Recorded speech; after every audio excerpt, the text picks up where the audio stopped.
Everyone, আমি পূজা বাচ্চু নতুন একটা মিনি ব্লগ নিয়ে আর হলুদ ফুল ফোটা শুরু হয়ে গেছে। আর এইদিকে দেখো পাতার থেকে মালবেরি বেশি হয়েছে এবার। তো আমি চলে এসেছি এখন গাছের কাটিং ছাটিং করতে, কারণ যত গাছ কাটবো তত কচি পাতার সাথে ফুল ফল সব বেরোবে, সেই জন্য আমি সব গাছগুলো এখন কাটছি। এদিকে তো সব ফুল গাছগুলোকে কাটছি, মানে উদ্যম সে কাটছি, পুরো মুড়ো করে দিচ্ছি, যা কারণ আর কদিন পরে কচি পাতা বেরোবে, তার সাথে সাথে ফুল ফল বেরোবে। এবার এইদিকে তো কাটা হয়ে গেছে, এবার আমি যাচ্ছি ফল গাছ কাটতে। তো কাটা হয়ে গেছে, নিচে এসে দেখছি লিচু গাছে কত মুকুল এসছে, তাই তোমাদেরকে না দেখালে হয়, কারণ এগুলো দিয়ে তো আর কদিন পরে লিচু হবে।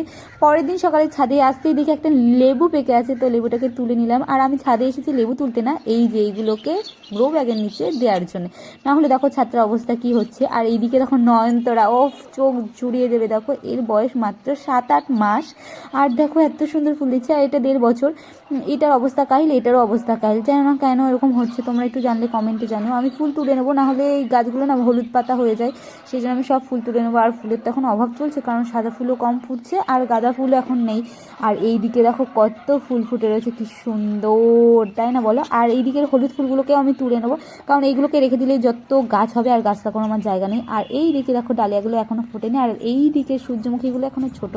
তো হলুদ ফুলগুলো সব তোলা হয়ে গেছে, এবার আমি তুলবো পেঁয়াজ কলি, কারণ মা বললো কালকে হনুমান এসেছিল, আর কোন ভাগ্যে ওদের চোখ আড়াল করে এগুলো রয়ে গেছে, সেই জন্য সব পেঁয়াজ কলিগুলোকে এখন তুলে নেব। আর পেঁয়াজ কলি সব তোলার পরে এবার তুলবো কতগুলো সিম। আর সিম এখানে অনেকগুলো ধরেছে, মার কাছে শুনবো যে সব সিম তুলবো কিনা, সেই জন্য তুললাম না। আর দেখো তোমাদেরকে দেখাই, আরও অনেকগুলো কিন্তু সিম রয়েছে গাছে।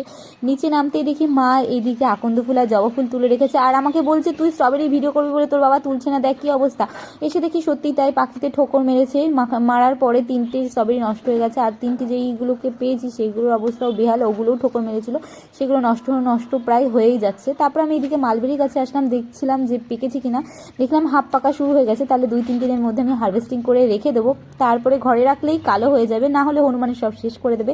মা যেহেতু বলেছিল বড় শিমগুলোকে তুলে নিয়ে আসতে, তাই শিমগুলো তুলে নিলাম। আর বললো যে বাবা শাক এনেছে, আর শাকটা অল্প হয়ে যাবে বলে কটা লেটুস পাতা তুলে নিয়ে আসতে, তাই সেগুলো তুলতে আসলাম। আর আমরা একদিন কেন লেটুস পাতা দিয়ে শাক দিয়ে করেছিলাম, ভালোই লাগছিলো, মা বললো তাই নিয়ে আসতে, তাই নিতে এসছে। আর এইদিকে দেখো আমার চুরি করা আগের বছরের রক্তকরবীর ডালটা এবার করিয়ে এসেছে নতুন, কি দারুণ মজা লাগছে। আর লেটুস গাছগুলো না বয়স হয়ে গেছে, শীতকালের গাছ যেহেতু বয়স হয়ে গেছে বলে দেখো কত বড় হয়ে গেছে, আর মাথায় না ফুলও চলে এসছে। আর এই করবী গাছের না 1 মাস হয়ে গেছে করি, এখনও ফোটার নাম নেই। আর এই লেটুসের মুন্ডু ভেঙেছি, তারপরেও পাশ দিয়ে বেরোচ্ছে। আর সূর্যি মামা এখন কমেছে, দেখো আমার গাছে জল দেওয়া হয়ে গেছে, আর আমি এখন নিচে যাচ্ছি। আর এইদিকে দেখো পুদিনা গাছটা কত সবুজ। তো চলো আজকের ভিডিওটা এ অবধি, আর তোমাদেরকে এই লেটুস পাতার গুচ্ছাটা দিলাম, টাটা।